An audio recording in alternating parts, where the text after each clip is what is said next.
आज हम लोग बात करेंगे चैप्टर 10। आज हम लोग बात करेंगे चैप्टर 10 पार्ट 2 की। ठीक है, इकोनॉमिक्स का लेक्चर है, इकोनॉमिक्स का लेक्चर है। ठीक है, इसमें क्या क्या कवर करेंगे? इसमें करेंगे हम लोग पहला टॉपिक में फंक्शन ऑफ द मनी, पैसे का क्या फंक्शन है। दूसरा करेंगे बैंक कैसे पैसे कमा रहा है। तीसरा करेंगे एसेट और लायबिलिटी के बारे में बात करेंगे। चौथा क्या बात करेंगे? आरबीआई के बारे में बात करेंगे। ठीक है, पहला टॉपिक हम लोग देते हैं फंक्शन ऑफ मनी। मनी का क्या फंक्शन है? मनी का फंक्शन है मीडियम ऑफ एक्सचेंज। ये क्या प्रोवाइड करता है? एक्सचेंज के लिए मीडियम प्रोवाइड करता है। उसके बाद स्टोर ऑफ वैल्यू, वैल्यू को स्टोर कर रहा है। फिर किसी के अकाउंट में यूनिट का काम कर रहा है। स्टैंडर्ड ऑफ डिफर्ड पेमेंट, और डिफर्ड पेमेंट का एक स्टैंडर्ड मेंटेन कर रहा है। अब डिटेल में देखते हैं मीडियम ऑफ एक्सचेंज में क्या है। Money is use as a medium of exchange to buy and sell goods and services. Money किस में यूज हो रहा है? मीडियम ऑफ एक्सचेंज में यूज हो रहा है, ताकि क्या कर सके, कुछ चीज़ों को खरीद सकें और कुछ चीज़ों को सेल कर सके, कोई भी गुड्स एंड सर्विसेज को। तो double coincidence of wants is necessary in a barter system.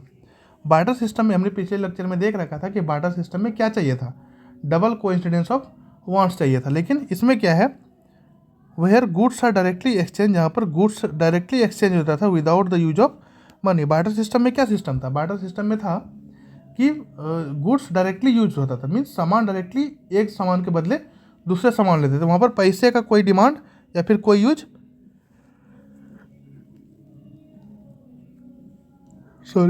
वहाँ पर पैसे का कोई डिमांड या फिर कोई यूज नहीं हो रहा था। But transaction in terms of money make it all easier. लेकिन जैसे ही मनी आया, मनी का ट्रांजेक्शन आया, तो इन सबको क्या कर दिया? इन सबको आसान बना दिया। Money serves as an intermediate step in an economy. Money क्या सर्व करता है? एक इंटरमीडिएट स्टेप है किसी भी इकोनॉमी में। ठीक है, eliminating the needs of for double coincidence of want, ताकि क्या हो सके, डबल कोइंसिडेंस ऑफ वांट्स जो था उसको एलिमिनेट कर सके। अब आते हैं दूसरा नंबर पे, क्या? Unit of account. This means money act as a common measures of the value of goods and services. Money क्या एक्ट करता है? मनी एक कॉमन है, किसमें?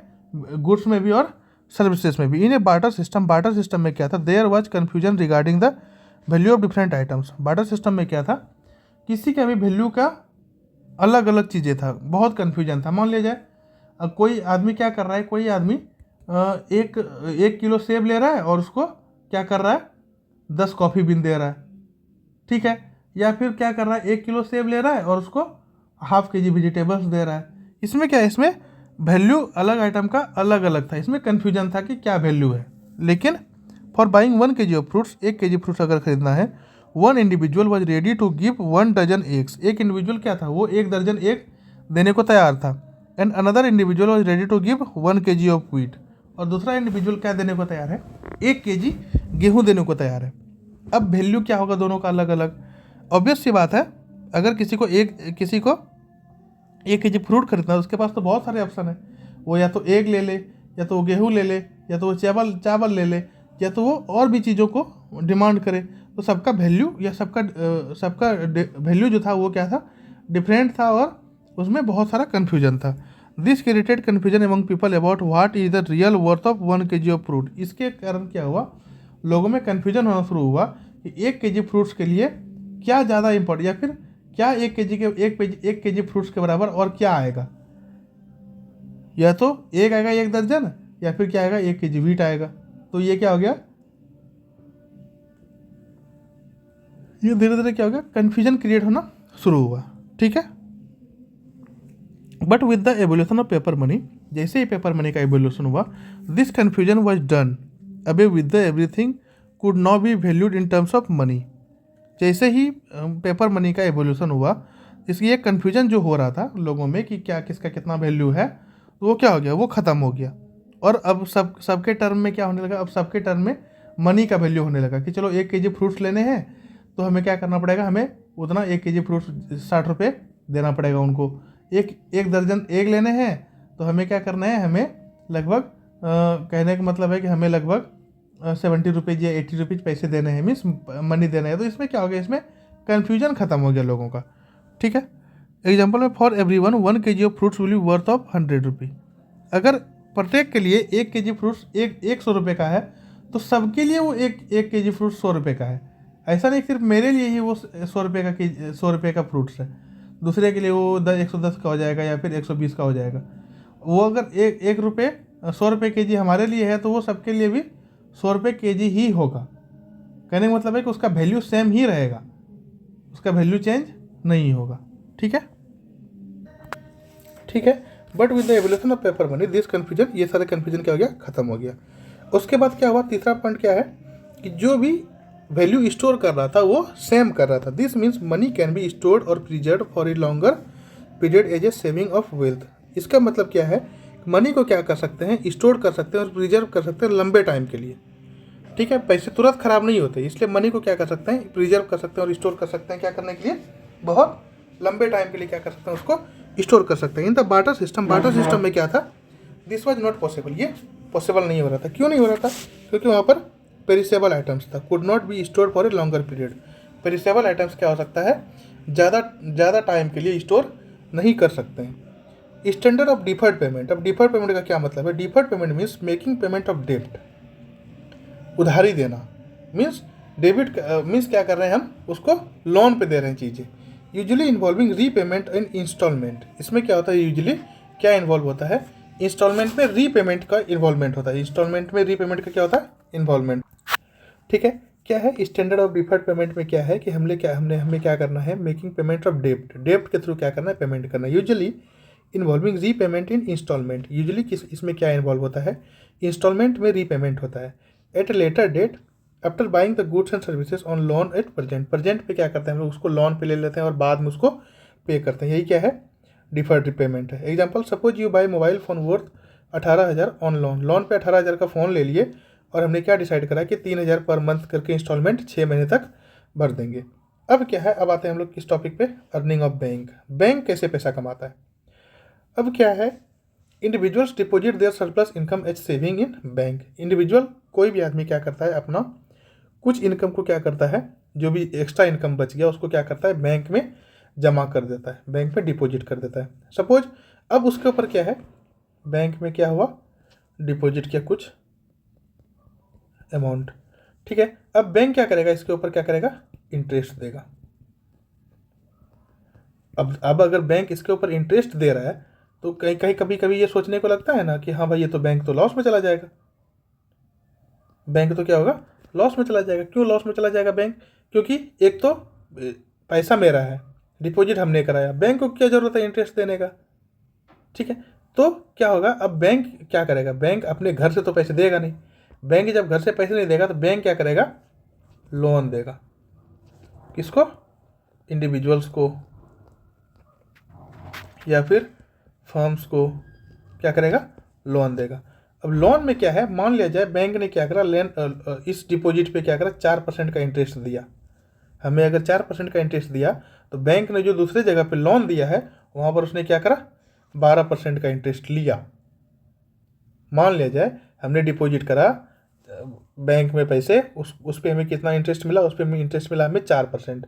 लेकिन वही पैसे को क्या करा, बैंक ने दूसरे को लोन पे दे दिया और उससे इंटरेस्ट कितना लिया, बैंक ने 12% का इंटरेस्ट लिया। अब उस पैसे में से 12% के इंटरेस्ट में से क्या करा, 4% का इंटरेस्ट मेरे को दे दिया और जो शेष बचा 8% का इंटरेस्ट वो बैंक को हो गया। तो ये बैंक का अर्निंग हो गया। Individuals deposit their surplus income as saving in banks and in return banks pay some interest. Bank क्या करता है, रिटर्न में इंटरेस्ट पे करता है।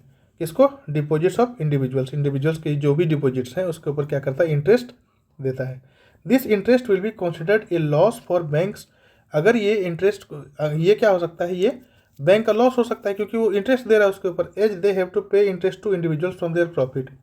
उसके प्रॉफिट में से क्या कर रहा है, उसको इंटरेस्ट भी देना पड़ रहा है किसी भी इंडिविजुअल को, बैंक को।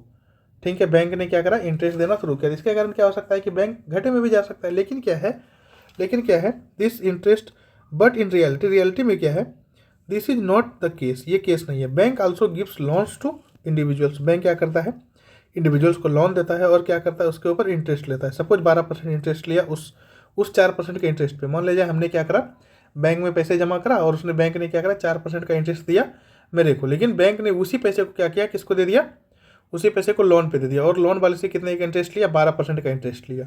विच इज़ डबल और more than that of interest paid by the banks to individual, जो कि ज़्यादा है या हो सकता है डबल हो, जो कि क्या कर रहा है, जिसने लोन ले रखा है उसने उसको पे करना है बैंक को उसके डिपॉजिट पे।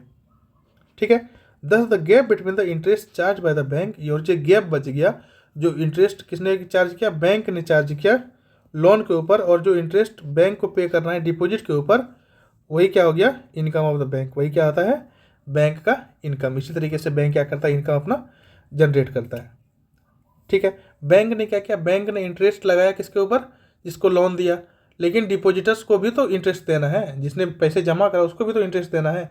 तो इन दोनों के डिफरेंस को जो है वही तरीके से क्या करता है, बैंक अपना अर्निंग करता है। या फिर बैंक अपना, मान लीजिए बैंक में इतने इतने स्टाफ खट रहे हैं या फिर इतनी इतनी खर्च है, तो बैंक क्या करता है, यहीं से पैसे कमा करके इनको पे करता है। ठीक है, अब आते हैं हम लोग किस टॉपिक पे, एसेट वर्सेस लायबिलिटी।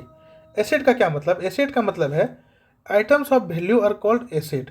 मीन्स किसी भी आइटम्स का अगर वैल्यू हो रहा है, किसी भी आइटम का अगर वैल्यू है तो उसको क्या बोलते हैं, एसेट बोलते हैं। The ownership of asset lies with individuals और फर्म्स।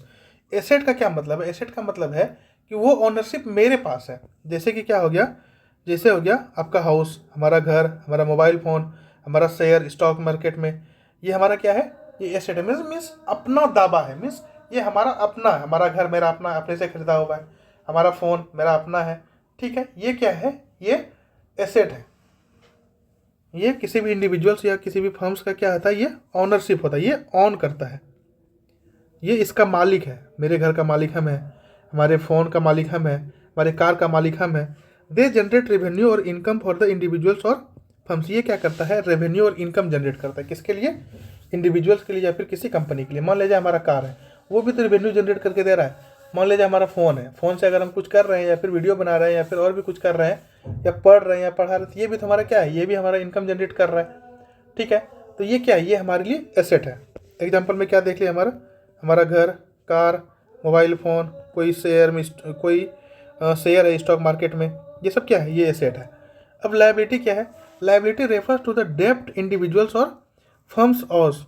मीन्स लायबिलिटी क्या है, लायबिलिटी वो रेफर करता है जो कि वो कर्ज में है। मीन्स वो क्या है, वो इंडिविजुअल डेब्ट में है, मीन्स वो इंडिविजुअल कर्ज ले रखा है, यही लायबिलिटी है। The burden of liability lies on individuals और फर्म्स दैट वो इट। ये लायबिलिटी का जो बर्डन है वो किसके ऊपर लाई करता है, वो लाई करता है जिसने ले रखा है, जो जिसने कर्ज ले रखा है। They are an expense for individuals और फर्म। ये क्या है, ये उसके एक्सपेंस के ऊपर डिपेंड करता है, उसके खर्चा के ऊपर डिपेंड करता है, वो कितना खर्च कर रहा है। मान लीजिए 2 रुपये इनकम है और 4 रुपये खर्च कर रहा है, तो क्या हो रहा है, 2 रुपये डेप्ट आ रहा है, 2 रुपये का लायबिलिटी आ रहा है। ठीक है, मान लीजिए अगर 4 रुपये का इनकम है और 2 रुपये ही खर्च कर रहा है, तो वो क्या हो रहा है, वो उसके पास 2 रुपये सेविंग हो रहा है।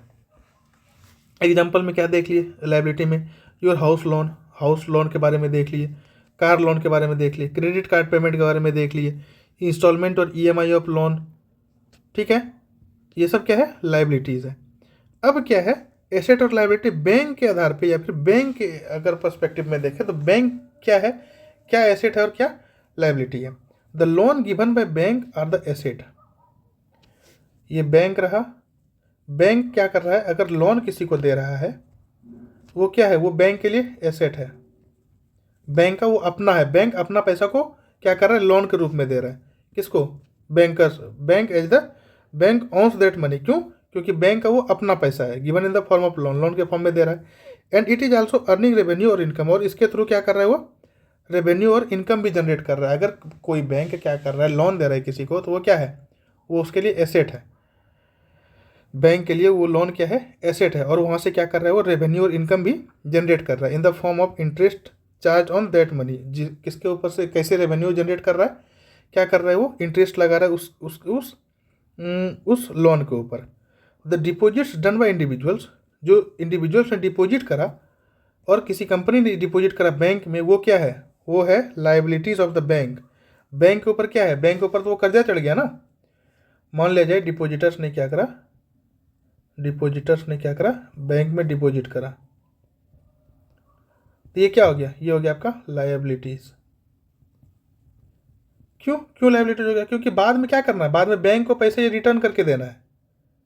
ठीक है, ये बैंक का अपना पैसा नहीं है, डिपॉजिटर्स ने डिपॉजिट करा बैंक में, ठीक है। लेकिन ये क्या था, लोन वाला क्या था कि लोन इसके लिए ये जो एसेट हुआ बैंक के लिए लोन एसेट हो गया, लेकिन यही इंडिविजुअल के लिए क्या हो गया, इंडिविजुअल के लिए लाइबिलिटी हो गया। क्या लाइबिलिटी हो गया कि इंडिविजुअल ने क्या कर रखा है, मान लिया जाए मैं ही हूँ, ए पर्सन है, ये बी पर्सन है। बी पर्सन ने क्या करा, बैंक में पैसे डिपॉजिट करा, तो वो क्या हुआ, वो लाइबिलिटीज हुआ। ये पैसे किसका था, बी पर्सन का था, ठीक है। तो वो लाइबिलिटीज हुआ किसके लिए, बैंक के लिए। अब बैंक ने क्या करा, उसी पैसे को लोन दे दिया। जब लोन दिया तो वो इसके लिए क्या हो गया, ए पर्सन के लिए लाइबिलिटीज हो गया, लेकिन बैंक के लिए क्या हुआ, बैंक के लिए वो एसेट हुआ। बैंक क्या करता है, उस पैसे को बैंक में हमने जमा कर दिया, अब बैंक का वो पैसा हो गया। हाँ, हमें रिटर्न तो करने हैं, वो ठीक बात है, लेकिन क्या कर सकते, तब तक हम जब तक रिटर्न नहीं करते तब तक उस पैसे का यूज कर सकते हैं। तो क्या हो गया, डिपॉजिटर्स क्या कर रहा है, डिपॉजिटर्स के लिए वो क्या हो गया, लाइबिलिटीज हो गया। डिपॉजिटर्स के लिए क्या हो गया, वो जो भी डिपॉजिट कर रहा है वो लाइबिलिटीज हो गया। और बैंक ऐसे सिंपल सी टर्म ये है कि एसेट का मतलब क्या है कि जो हमारा पैसा है जो ऑन कर रहे हैं हम, वो क्या है, वो एसेट है। लाइबिलिटीज का क्या मतलब है, लाइबिलिटीज का मतलब है कि जो कोई डेप्ट दे रहा है या फिर डेप्ट ले रहा है, वो क्या है, वो लाइबिलिटीज है। The loan given by bank और द एसेट, लोन क्या क्या बैंक ने दिया, बैंक ने अपना पैसा दिया लोन के रूप में, वो क्या है, वो एसेट है। और डिपॉजिटर्स ने डिपॉजिट करा बैंक में अपना पैसा, तो वो क्या हो गया, वो बैंक के लिए लाइबिलिटीज हो गया। बैंक को फिर क्या करना है, उसको रिटर्न करके देना है लाइबिलिटी डिपॉजिटर्स को। ठीक है, आया समझ, नहीं अगर आया समझ तो आप कमेंट कर सकते हैं, कमेंट करके आप हमसे पूछ सकते हैं एसेट और लाइबिलिटीज का क्या चक्कर है। Liabilities of the banks are as the banks own that money, bank क्या कर रहा है, बैंक ओन ओ कर रहा है। ओ करने का मतलब है OWE, ओ करने का मतलब है कि बैंक के पास क्या हो गया, वो एक डेब्ट के रूप में आया, ताकि क्या हो सके, वो बाद में बैंक बाद में डिपॉजिटर्स को, मान लीजिए डिपॉजिटर्स को पैसा की जरूरत पड़ेगा तो बैंक देगा ना पैसा, क्योंकि वो पैसा तो डिपॉजिटर्स का था। ठीक है, इसलिए वो क्या हो गया, वो लाइबिलिटीज हो गया बैंक के लिए, और उसके ऊपर क्या करना है, उसके ऊपर उसको इंटरेस्ट भी देना है। अब NPA क्या है, non performing asset. Non performing asset का क्या मतलब है, the loan given by the bank are its asset. Loan क्या कर रहा है, लोन अगर बैंक दे रहा है तो वो क्या है, वो एसेट है। एसेट पे क्या आना चाहिए, एसेट पे आना चाहिए उसको रेवेन्यू या फिर इनकम, ठीक है, ये आना चाहिए। लेकिन क्या है, नॉन परफॉर्मिंग एसेट का क्या मतलब है, but when due to some reason, कुछ रीजन के कारण क्या, वो इंडिविजुअल्स या फिर फर्म्स क्या करा, वो पैसे को चुका नहीं पाया, unable to pay the loans और टू द बैंक, वो बैंक को पैसे नहीं दे पाया, then it becomes NPA, non performing asset. तब वो क्या बन जाता है, नॉन परफॉर्मिंग एसेट बन जाता है बैंक के लिए। That is this asset are not performing for bank. क्यों क्यों नॉन परफॉर्मिंग एसेट बन जाता है, एसेट क्या हुआ, एसेट क्या करेगा, एसेट इंटरेस्ट देगा। अगर हमारा बैंक है और हमारे बैंक ने क्या करा, किसी को लोन दिया 5 लाख का, तो वो 5 लाख क्या करेगा, वो 5 लाख इंटरेस्ट देगा। लेकिन किसी कारणवश क्या हो, वो पैसे डूब गए, या फिर वो जो जिसको कर्ज दिया था वो भाग गया, या फिर क्या हुआ, वो अनेबल है पे करने के लिए, अनेबल, वो पैसे नहीं दे सकता, तो उसका क्या, उसका इनकम का जरिया भी खत्म हो गया बैंक का। जब इनकम का जरिया खत्म हो गया तो वो कोई एसेट परफॉर्म तो नहीं कर रहा। ऐसे अगर नॉर्मल केस में देखें तो एसेट क्या करता है, एसेट क्या करता है, इनकम जनरेट करता है, रेवेन्यू जनरेट करता है इंटरेस्ट के थ्रू। लेकिन क्या है, जो अब वो चुकता करने के काबिल ही नहीं है, या फिर चुकता कर ही नहीं पाएगा, या फिर क्या हुआ, वो पैसे लेके भाग गया, तो इससे क्या होगा, इससे जो भी इनकम या जनरेट होना था वो इनकम जनरेट होना बंद हो जाएगा। ठीक है, due to non payment of interest and principal amount of the loan for 90 days और मोर। अब आते हैं हम लोग किसके ऊपर, RBI, reserve bank of India के ऊपर। फंक्शन ऑफ RBI का क्या फंक्शन है, issuer of the bank notes, bank note को इशू करता है। Bankers to government and banks, ये क्या करता है, बैंकर का काम करता है गवर्नमेंट के लिए और बैंक के लिए। Lender to last resort, last resort में लेंडर्स का काम करता है। रेगुलेटर ऑफ बैंक्स, बैंक को रेगुलेट करता है। Custodian of foreign exchange reserves, foreign exchange reserve को क्या करता है, कस्टडी करके रखता है। फॉरेन एक्सचेंज रिजर्व जो भी है उसको क्या करता है, कस्टडी करके रखता है।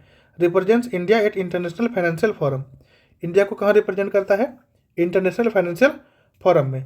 फ्रेम्स मॉनेटरी पॉलिसी, और क्या फ्रेम करता है, मॉनेटरी पॉलिसी को फ्रेम करता है। RBI is the central bank of India, RBI क्या है, सेंट्रल बैंक ऑफ इंडिया है। The RBI was establish in 1935, RBI कब इस्टेब्लिश हुआ था, 1935 में इस्टेब्लिश हुआ था, in accordance with the RBI act of 1934। किसके अकॉर्डेंस में, 1934 का एक एक्ट आया था, उसके अकॉर्डेंस में क्या हुआ था, RBI इस्टेब्लिश्ड हुआ था कब? 1935 में। The RBI is govern by one governor. RBI किसके द्वारा गवर्न किया जाता है? एक गवर्नर के द्वारा गवर्न किया जाता है, और डिप्टी गवर्नर 4 से ज़्यादा नहीं होना चाहिए उसको गवर्न करने के लिए आरबीआई को। अब ये कौन अपॉइंट करता है? ये अपॉइंट करता है किनको? कौन? गवर्नमेंट ऑफ इंडिया, भारत सरकार अपॉइंट करता है आरबीआई को कौन गवर्न करेगा। The headquarters of RBI located in Mumbai. Mumbai में आरबीआई का हेडक्वार्टर लोकेटेड है। Whereas it has offices all over the country, जबकि इसका ऑफिसेस पूरे देश में है, ऑल ओवर द कंट्री में है। ठीक है, जबकि इसका ऑफिस क्या है? ऑल ओवर द कंट्री में है। अब फंक्शन ऑफ आरबीआई, आरबीआई का क्या फंक्शन है? Issuer of the bank notes, bank note को इशू करता है। कैसे? The RBI is the issuer of the bank notes. जो भी बैंक नोट इशू हो रहे हैं उसको कौन इशू करता है? उसको इशू करता है आपका RBI of India, except for the ₹1 note.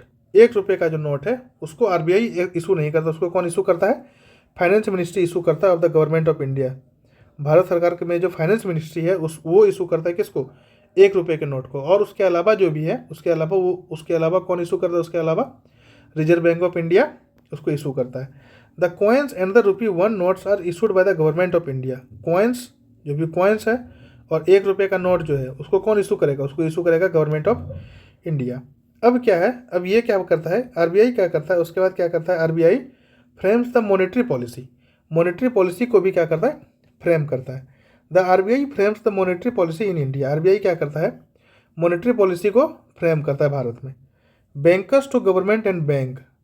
The RBI act as a banker. RBI क्या एक्ट करता है? बैंकर की तरह एक्ट करता है to the government, both central and state. अब मान लिया जाए, अब कहने का मतलब है कि हमें क्या चाहिए? कोई भी स्टेट गवर्नमेंट को पैसे चाहिए, या फिर कोई भी सेंट्रल गवर्नमेंट को पैसे चाहिए। जब वो पैसे चाहिए तो वो कहाँ से लेगा? वो लेगा आपका आरबीआई से। This means that government deposits its money और takes loans directly from RBI. अब मान लीजिए किसी स्टेट में ज़्यादा इनकम जनरेट हो गया तो वो क्या करेगा? वो अपना पैसे को कहाँ डिपॉजिट करेगा? वो डिपॉजिट करेगा आपका आरबीआई में।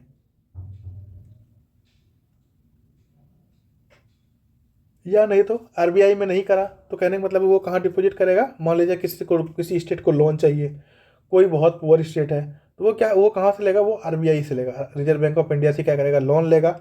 या फिर किसी स्टेट में ज़्यादा इनकम जनरेट हो गया तो वो क्या करेगा? वहाँ जमा करेगा। ठीक है। रिप्रेजेंट इंडिया, यही आरबीआई किसको रिप्रेजेंट करता है? आरबीआई रिप्रेजेंट करता है इंडिया को कहाँ? इंटरनेशनल फाइनेंशियल मीटिंग में। इंटरनेशनल फाइनेंशियल मीटिंग में इंडिया किसको रिप्रेजेंट करता है? आरबीआई किसको रिप्रेजेंट करता है? इंडिया को। अब lender of last resort. Lender of last resort का क्या मतलब है? The RBI is the lender of last resort to deal with financial difficulty in times of emergency. कहने का मतलब है, अगर मान लिया जाए कि क्या हुआ था इमरजेंसी के टाइम में, क्या हुआ था? इकोनॉमी बहुत पूरी तरीके से ध्वस्त हो गया था। इकोनॉमी ध्वस्त हो गया था। अब इकोनॉमी जब ध्वस्त हो गया तो खाने को तो चाहिए कुछ, मीन्स देश में कुछ तो पैसा चाहिए। अब वो पैसा कौन करेगा? वो पैसा क्या करेगा? मीन्स कहीं से अगर कुछ भी जुगाड़ नहीं हुआ, कुछ भी कहीं से जुगाड़ नहीं हुआ, तो वो कौन लैंड करेगा फिर? वो सब कहाँ जाएगा? वो जाएगा आरबीआई के पास। मान लिया जाए भी किसी बैंक को पैसे चाहिए, बैंक डूबने को है, अब उस बैंक को बचाने के लिए उसको पैसे चाहिए, तो वो क्या करेगा? वो आरबीआई के पास जाकर के क्या करेगा? वो आरबीआई से रिक्वेस्ट करके पैसे ले सकता है। ठीक है, ये भी फंक्शन है किसका? आरबीआई का। अब रेगुलेटर ऑफ बैंक, बैंक को रेगुलेट करता है। The RBI is the regulator of bank and banker of bank in the country. RBI क्या है? आरबीआई क्या है? सबसे सुप्रीम पोजीशन पे है, मीन्स बैंक के लेवल पे क्या है? आरबीआई सबसे सुप्रीम पोजीशन पे है। Custodian to foreign exchange reserve. अब मान लिया जाए कि क्या है? फॉरेन एक्सचेंज रिजर्व जो भी है वो क्या है? आरबीआई में कस्टडी किया हुआ है, आरबीआई में वो रखा गया है, जो भी फॉरेन एक्सचेंज है। जैसे क्या हो गया?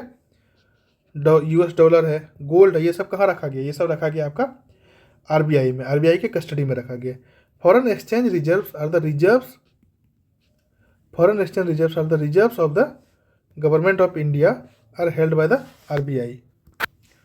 Foreign exchange are the reserves of government of India and are held by RBI, और ये आरबीआई के द्वारा हेल्ड किया जाता है। This usually include foreign currency. इसमें क्या होता है? फॉरेन करेंसी हो सकता है। It is use for the payment of imports bills of country. जो भी चीज़ें इम्पोर्ट्स हो रहा है उसके बिल्स को पेमेंट करता है कौन? यही फॉरेन एक्सचेंज रिजर्व्स। मान लिया जाए बाहर से कुछ चीज़ें इम्पोर्ट्स हो रही है, ठीक है। तो उसका उसका जो भी बिल होगा वो कौन पे करेगा, वो पे करेगा आपका RBI. Asset and liabilities of RBI. ऐसे अब आरबीआई के केस में एसेट और लाइबिलिटीज क्या है? The RBI is the banker of banks. Bank का बैंकर है, मीन्स अगर किसी बैंक को जरूरत पड़े तो वो कहाँ जाएगा, वो आरबीआई के पास जाएगा, इसलिए इसको क्या बोलते हैं, बैंक का बैंकर बोलते हैं। एंड रेगुलेटर ऑफ बैंक, और बैंक को रेगुलेट भी करता है। Thus the bank deposit their surplus income और प्रॉफिट्स विद द आरबीआई। इसलिए बैंक क्या करता है, अपना सरप्लस इनकम जो भी है और जो भी प्रॉफिट है वो कहाँ डिपोजिट करता है, आरबीआई में डिपॉजिट करता है, और वहाँ से क्या करता है, इंटरेस्ट लेता है। And also take loan from the RBI in the times of need, और ज़रूरत के टाइम पे आरबीआई से क्या करता है, मदद भी लेता है, लोन भी लेता है। Thus the deposits of the banks with the RBI is the liability. जो भी बैंक ने डिपॉजिट करा आरबीआई में वो लाइबिलिटी हो गया आरबीआई के लिए, और जो भी आरबीआई ने लोन दिया किसको, अदर बैंक को, वो आरबीआई के लिए क्या हो गया, एसेट हो गया। फिर वही बात हो गया कि क्या करा हमने, बैंक ने क्या करा, जो भी सरप्लस इनकम था उसको डिपॉजिट किया कहाँ, आरबीआई में, तो वो क्या हो गया, लाइबिलिटीज हो गया, वो डेप्ट हो गया। किसके ऊपर, वो डेप्ट, अब मेरा पैसा है हमने बैंक में जमा कर दिया तो बैंक के लिए वो लाइबिलिटी हुआ ना, हमने उधार दिया, हमें अगर ज़रूरत पड़ेगा तो हम फिर उससे ले लेंगे, ठीक है। तो वो बैंक के लिए क्या हुआ, वो बैंक के लिए लाइबिलिटी ही हुआ ना। अब बैंक ने क्या किया, लोन दे दिया। बैंक ने क्या करा, जब जिस जिस बैंक को ज़रूरत पड़ा आरबीआई ने क्या करा, आरबीआई ने जिस भी बैंक को ज़रूरत पड़ा आरबीआई ने क्या किया, लोन दे दिया। अब लोन दे दिया तो लोन क्या हुआ, लोन बैंक के लिए क्या हुआ, एसेट हुआ, क्योंकि बैंक के पास अपना पैसा था तो उसने क्या करा, उसने दे दिया लोन। अब उस लोन से वो इनकम भी जनरेट करेगा, इंटरेस्ट भी जनरेट करेगा, ठीक है। यही है आरबीआई का बैंक और एसेट, ठीक है। ये टॉपिक हमारा यहीं तक ख़त्म होता है। Thank you so much, thank you so much, take care, जय हिंद जय भारत। नेक्स्ट लेक्चर में हम लोग पढ़ेंगे यही बैंकिंग का पार्ट 3, ठीक है। तब तक के लिए जय हिंद जय Bharat, bye bye, take care.